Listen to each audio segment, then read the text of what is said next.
Hello, good morning. Welcome to my new blog. সবাই কেমন আছো? আশা করি সবাই খুব ভালো আছো। আমিও ভালো আছি। তো সকাল সকাল পিসির ফোন এসেছিলো, কিন্তু তখন আমি একটু নিচে বিজি থাকায় ফোনটা রিসিভ করতে পারিনি। ওপরে উঠে যখন ফোনটা চেক করি, দেখি পিসি ফোন করেছে। অ্যান্ড পিসি হয়তো আসবে না বলেই ফোন করেছে। আমি কল ব্যাক করার পর পিসি আর ফোন ধরেনি। তো আমি বুঝেই গেছি যে পিসি আজকে আসবে না। তো তাড়াতাড়ি করে আমি রান্নাঘরে চলে এলাম। রান্নাঘরে এসে আমি চা বসিয়ে দিলাম। তারপরে ছেলেরও তো স্কুল আছে, কারণ প্রোগ্রামের হয়েছিল শনিবার দিন। এবার রবিবারে আমি কোনো রকম ব্লগ করিনি, কারণ আমার ভালো লাগছিল না, এত পায়ে ব্যথা হয়েছিল, শরীর টরীরটা ঠিক ছিল না। তার জন্য এই সোমবার থেকে আমি আবার নতুন ব্লগ স্টার্ট করছি আর কি। তো এক পাশে চা আর এক পাশে ছেলের জন্য চিড়ে আর দুধ বসিয়ে দিলাম, কিন্তু আজকে কলা নেই। কী আর করা যাবে, এত সকালে ফল বসে না যে আমি কলা কিনে নিয়ে আসবো। তো বললাম ঠিক আছে, চলো চিড়ে দুধই খেয়ে ও যাক, কারণ এখন যা টাইম হয়েছে এই টাইমে এখন ভাত করে খাইয়ে পাঠানোটা খুব মুশকিল। আর আমাদের চালটা না এত ফোটে যে তাড়াতাড়ি যে তুমি প্রেশার কুকারে ভাত করবে সেটাও তুমি করতে পারবে না। মানে অনেক সিটি প্রয়োজন, অনেক কমিয়ে কমিয়ে তোমাকে প্রেশার কুকারে সিটি মারতে হবে। তো সেই টাইমটা আমার হাতে ছিল না, কারণ পিসি ফোনই করেছে প্রায় 7:30টার সময়। তো যদি 6টা 6:30টায় ফোনটা করে দেয় তাহলে একটুখানি সুবিধা হয়। ঠিক আছে, চলো ম্যানেজ করেই কাজ করতে হবে। আর আমি এসব কাজ করতে করতেই ভাবছিলাম যে আজকে কি রান্না করব, কি রান্না করা যায়। তো এগুলো তো পিসিরই ভাবনা চিন্তা থাকে, আর কি সবজিপাতি আছে কি আছে। সত্যি কথা বলতে আমি এখন রান্নার ঘরের দিকে তাকাতেই পারি না। আর এত ছেলেকে নিয়ে আমি ব্যস্ত থাকি যে আমার মনে হয় না রান্নাঘরের দিকে উঁকি মারি আর বলি এটা ওটা করো, মানে আমার সেই এনার্জিটাই আর নেই। তো এই তরকারিটা পিসি কেটে গেছিলো, এটাই জল খাবার করে কেটে ফেলেছিলাম। ঠিক আছে, রেখে দাও, কালকে করবে। তো এটাই জল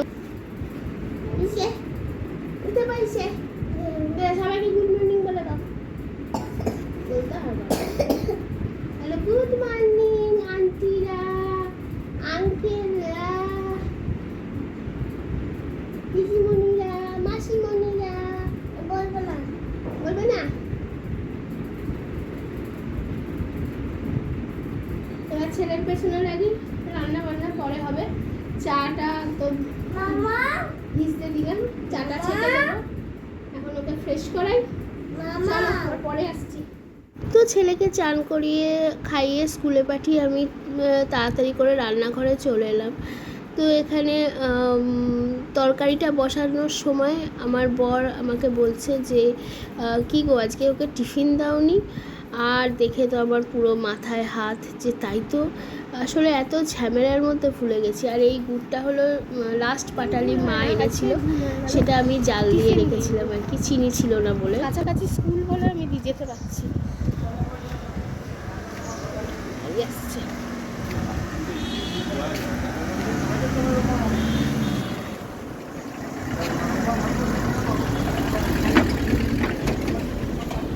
ওর বাবা এই মাত্র ঢুকলো, মানে বাইরেই বাইকটা রাখা, বলতে পারতো যে বাইকে করে চলো ছেড়ে দিয়ে আসো। সকালবেলা উঠে থেকে বক বক করবে করে। আজকে যেহেতু পিসি আসেনি, পাউরুটি লাগবে, দুধ লাগবে, ডিম লাগবে।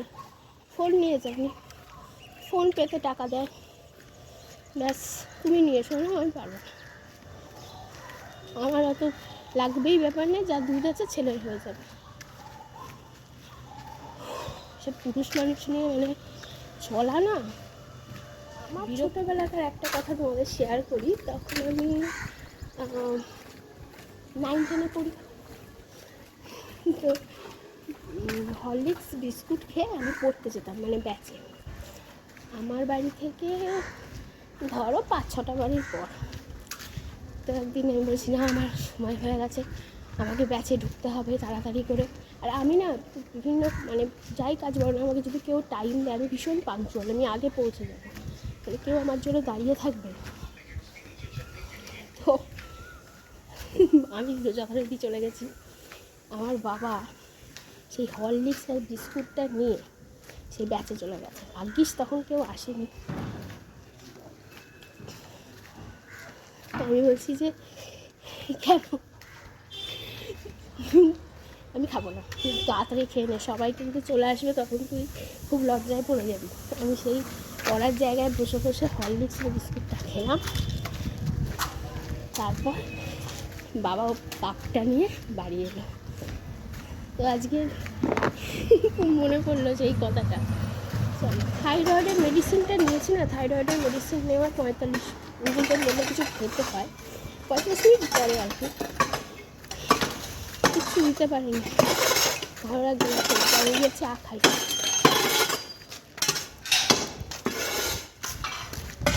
আর আমি যখন রান্না করি, আমি রান্না করি কোনো রকম জল দিই না। এই যে আলু পটলটা দেখলে কড়াতে বসালাম, এক ফোঁটা জল দেবো না, নেড়ে নেড়ে রান্না করবো, ওতে টেস্ট খুব ভালো আসে।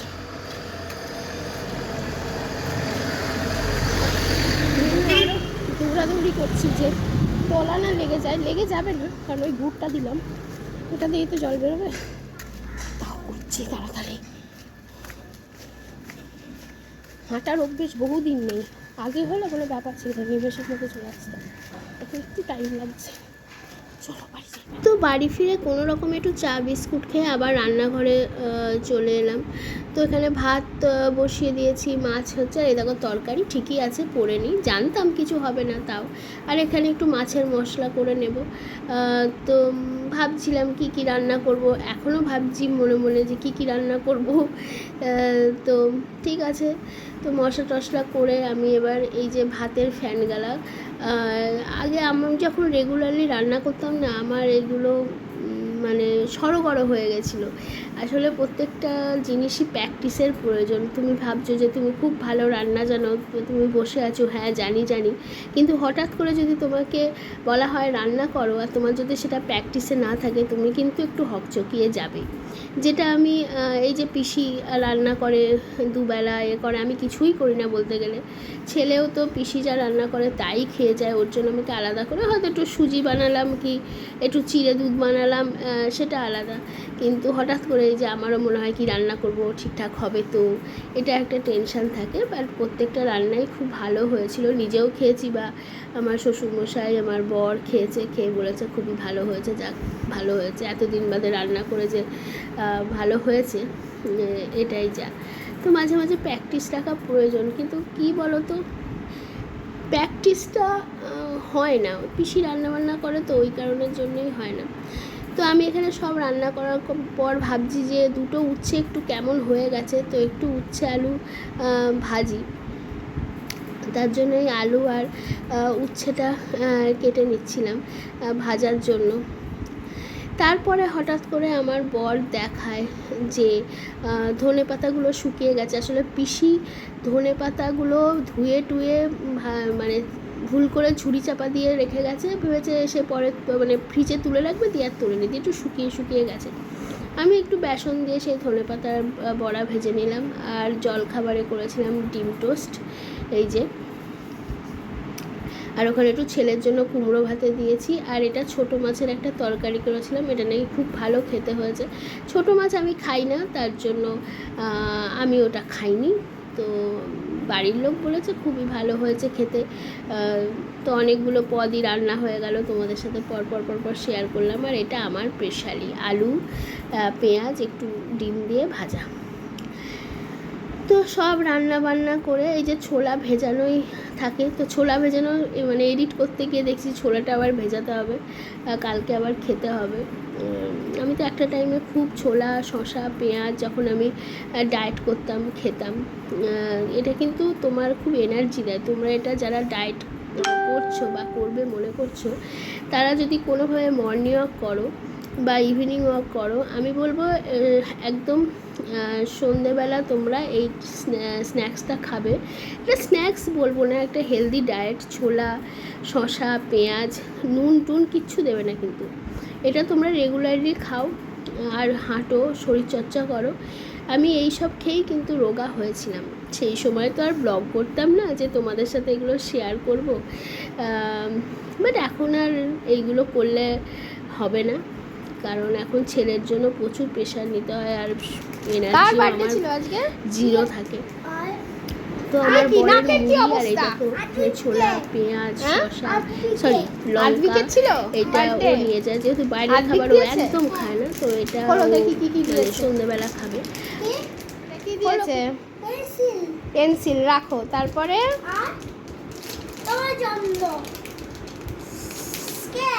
এরম আরো একটা ও বার্থডে রিটার্ন গিফট পেয়েছে, রাখা আছে।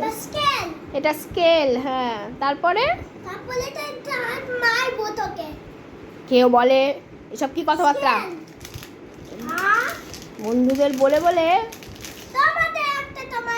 এটা কি? এটা হলো পেন।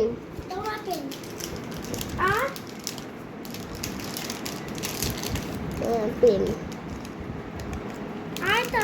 আর একটা কি? দেখি। ইরেজার দেখি।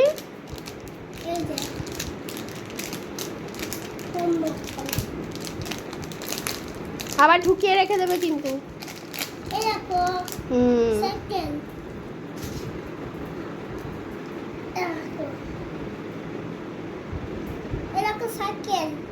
রেখে দাও আবার। তো ফিরে এলাম একদম দুপুরের লাঞ্চ নিয়ে।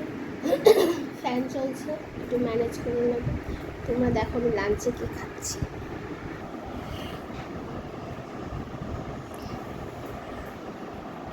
এটা কি বলো তো, দাঁড়াও, দেখো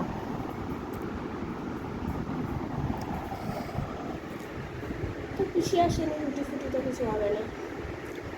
আর এই আচারটা দিয়েছে আমার মা, তার জামাইয়ের আবদার, তার জামাই তার কাছে খেতে চেয়েছে কুলের আচার, কারণ তার আগে মা যখন এসেছিলো তখন তেঁতুলের আচার নিয়ে এসেছিলো। এটা এত ভালো লেগেছে খেতে যে আবদার করেছে একটু কুলের আচার করে। যাই হোক, চলো খেয়ে নিয়ে আমার।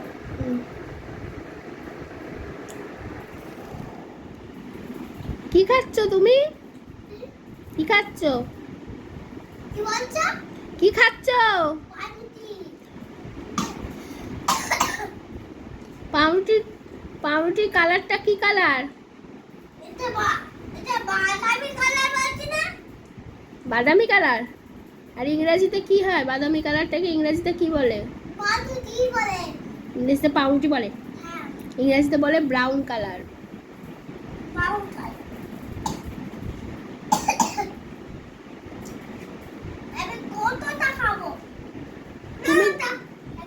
ঠিক আছে, তুমি খাও, আমি ঠিক নেব। তাড়াতাড়ি করো, তাড়াতাড়ি খাও, দুধটা গরম থাকতে থাকতে খাও। কাশি হয়েছে না?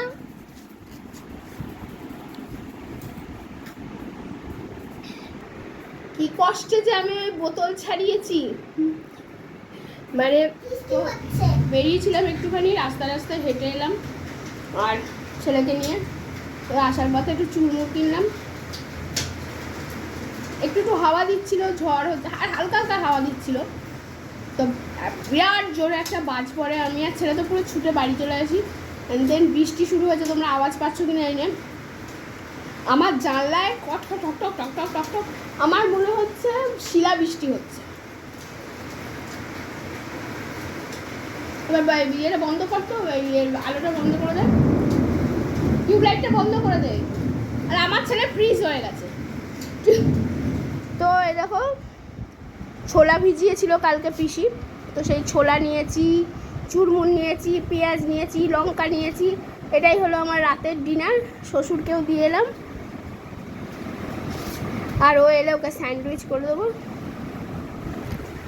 তো চলো, ভাল লাগছে বেশ, এরকম অন্ধকার অন্ধকার এরকম ধমধম করে বৃষ্টি পড়ছে, কিন্তু একটু চিন্তাও হচ্ছে কারণ ও বাইরে আছে, মানে এখন ওই অফিস থেকে ফেরে। প্রচণ্ড বিদ্যুৎ চমকাচ্ছে, মানে সব জায়গায় আমার মনে হয় বৃষ্টি হচ্ছে। এখানে একটুখানি ইয়েটা সরানো, হয়তো বুঝতে পারবে। চলো আজকে ব্লগটা এখানেই শেষ করছি। সবাই ভালো থেকে, গুড নাইট।